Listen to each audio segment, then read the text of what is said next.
Good morning. Happy New Year, and it is a Happy New Year, although it came very close to not being such a Happy New Year for a lot of people this year. I'm here to announce, in partnership with the Mint Hill Police Department and the FBI, that we have foiled a terrorist attack that was planned to take place on New Year's Eve in Mint Hill, North Carolina. The defendant here is an 18-year-old named Christian Sturdivant. He has been planning this attack for about a year, but he's been planning an attack for far longer than that. He was planning this attack in support of ISIS, and we have charged him with attempting to provide material support to a foreign terrorist organization, that organization being, of course, ISIS. Now, this is still very much an active investigation. We had to act quickly here to protect the public. So we are light on details, but we'll tell you as much as we can. And Mr. Barnacle will probably tell you more than I will about those charges, but I thought I would give you an overview of what's in the federal complaint and the charges that we charged. So Mr. Sturdivant started on the internet. He started reading ISIS material, started going to ISIS websites, making TikTok videos, and eventually reached out to what he thought was a member of ISIS. In reality, was an undercover agent with NYPD in New York. He pledged his allegiance to ISIS with that undercover agent, and he disclosed his plans to, quote, do jihad soon.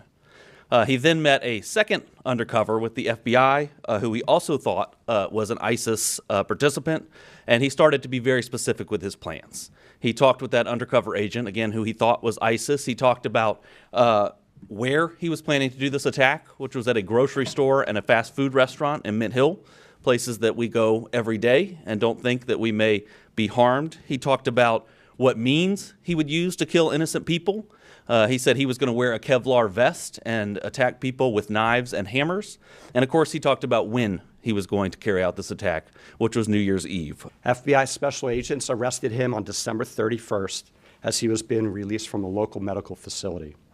On Monday night, as Russ just said, the FBI's evidence response team conducted a search, an authorized search, at his home and on his cellular phone. What we found was a manifesto, which the federal complaint alleges contained detailed plans to execute a massacre on New Year's Eve as people shop, for the holidays.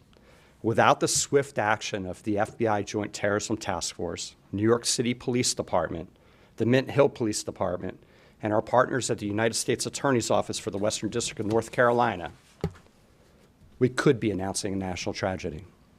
Instead, a terrorist attack was thwarted. Give a little background on Sturdivant. He's a U.S. citizen. He turned 18 in December of 2025. The JTTF collected evidence showing he turned his back on his country and his fellow citizens by pledging allegiance to ISIS with the intent of becoming a martyr. We allege Sturdivant was willing to sacrifice himself by committing a terrorist attack using knives and a hammer to support the murder, torture, and extreme violence that ISIS represents. We're always considering additional charges. And so in this case in particular, because this is a very early and an ongoing investigation, we are certainly investigating and looking at other charges, whether that's a firearm charge or some other charge. Right now, we feel confident we have this charge, which is attempted material support of ISIS, but we'll see how the investigation unfolds from here. Thank you. Yeah, definitely.